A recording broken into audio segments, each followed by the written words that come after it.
Σε ένα οικονομικό περιβάλλον που μοιάζει, ξέρετε, κάπως χαοτικό, υπάρχει μια παλιά φράση που ακούγεται πιο επίκαιρη από ποτέ. Τα μετρητά είναι ο βασιλιάς. Σήμερα λοιπόν θα δούμε γιατί σε μια αγορά που κυριαρχεί η παράνοια, η πιο έξυπνη κίνηση μπορεί να είναι να μην κάνεις καμία κίνηση. Πάμε να το δούμε. Ας ξεκινήσουμε με έναν αριθμό. Κοιτάξτε τον. 3 τρισεκατομμύρια. Είναι ένας αριθμός που πραγματικά ζαλίζει, σχεδόν δεν μπορεί να τον συλλάβει ο νους. Σκεφτείτε τι κρύβεται από πίσω. Αμύθιτος πλούτος, ολόκληρες εταιρείες, επενδύσεις, όνειρα ζωής. Είναι ένας αριθμός που αξίζει να τον θυμόμαστε γιατί λέει όλη την ιστορία της εποχής μας. Μια ιστορία απόλυτης ταχύτητας και ταυτόχρονα απόλυτου φόβου. Και εδώ είναι που τα πράγματα γίνονται σοκαριστικά. Αυτά τα 3 τρισεκατομμύρια δολάρια δεν χάθηκαν απλώς. Κυριολεκτικά εξατμίστηκαν. Διαγράφηκαν από την παγκόσμια αγορά σε λιγότερο από μία ώρα. Αυτό δεν είναι απλά μεταβλητότητα. Αυτό είναι το χάος στην οθόνη μας. Είναι το σύμπτωμα μιας αγοράς που λειτουργεί με μευρικούς κλονισμούς, που αντιδρά σπασμωδικά σε μια δήλωση, σε ένα tweet, σε μια απλή φήμη. Για να καταλάβουμε όμως πώς φτάσαμε ως εδώ, πρέπει να γυρίσουμε λίγο τον χρόνο πίσω, σε μια δεκαετία που δημιούργησε μια πολύ επικίνδυνη ψευδαίσθηση. Την ψευδαίσθηση ότι όλοι μας, σχεδόν αβίαστα, θα μπορούσαμε να γίνουμε επενδυτικές ιδιοφυΐες. Η προηγούμενη δεκαετία, λοιπόν, έμοιαζε κάπως έτσι. Μια σχεδόν αδιάκοπη, ήρεμη, ανωδική πορεία. Σε ένα τέτοιο περιβάλλον ήταν σχεδόν αδύνατο να μην μπερδέψεις την τύχη με την ικανότητα. Κοιτάξτε, όταν το μόνο που κάνουν οι μετοχές είναι να ανεβαίνουν, όλοι νιώθουν ειδικοί. Η αγορά στην ουσία δεν επιβράβευε την εξυπνάδα, αλλά την απλή συμμετοχή. Και μετά ερχόμαστε στο σήμερα, η απόλυτη αντιστροφή. Τεράστιες, βίαιες διακυμάνσεις. Καλώς ήρθατε στην εποχή της παράνοιας, όπου ο μοναδικός κανόνας είναι ότι δεν υπάρχουν κανόνες. Η λογική σκέψη έχει δώσει τη θέση της στο ένστικτο και στον φόβο. Και εδώ, αυτή η ψευδαίσθηση της ιδιοφυΐας απλώς θρημάτιζεται. Και το πιο αποκαλυπτικό, ξέρετε ποιο είναι? Όλη αυτή η αλλαγή δεν περνάει απαρατήρητη. Όταν οι ίδιοι οι θρύλοι των επενδύσεων αρχίζουν να κάνουν πίσω, αυτό είναι ένα πανίσχυρο μήνυμα. Ένα σήμα που είναι απλά αδύνατο να αγνοήσει κανείς. Ας δούμε για παράδειγμα τη στρατηγική του Warren Buffett αυτή τη στιγμή. Η κεντρική του ιδέα είναι πολύ απλή.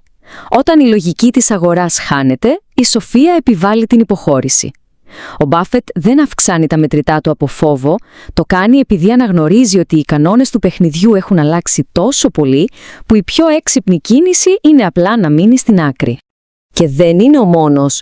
Ο Μάικλ Μπέρι, που έγινε διάσημος για την αντισυμβατική του σκέψη, λέει ακριβώς το ίδιο πράγμα. Αυτή δεν είναι μια αγορά για ηρωισμούς. Είναι μια εποχή για να διαφυλάξεις το κεφάλαιό σου.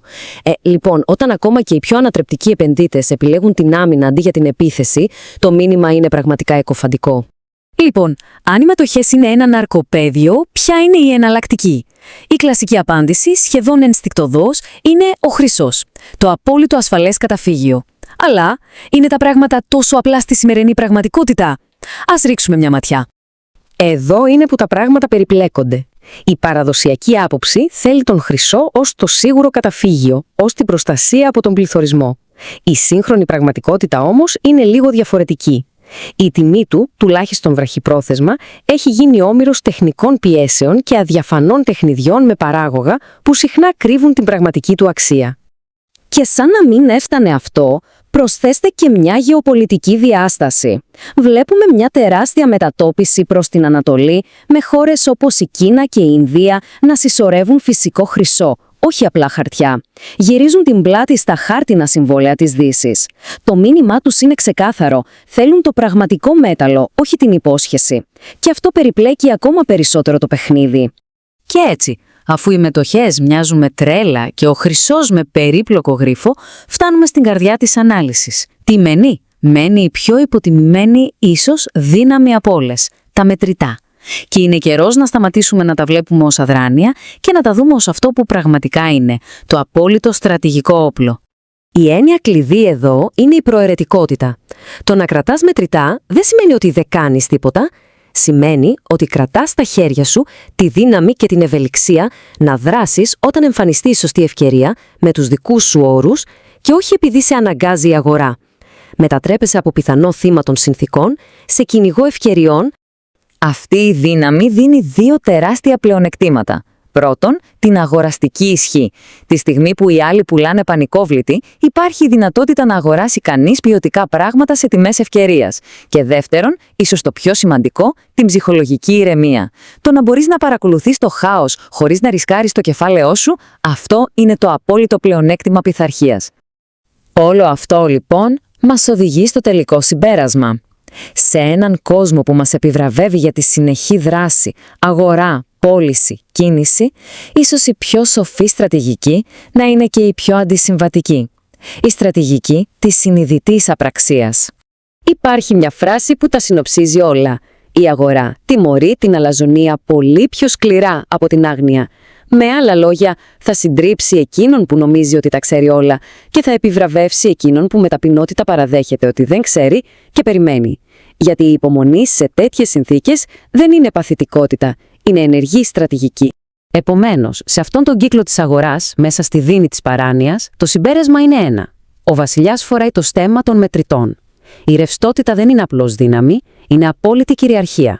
Ας κλείσουμε λοιπόν με μια σκέψη. Σε έναν κόσμο που μας φωνάζει να είμαστε συνέχεια σε δράση, τι θα γινόταν αν η πιο ισχυρή κίνηση από όλες ήταν καμία κίνηση?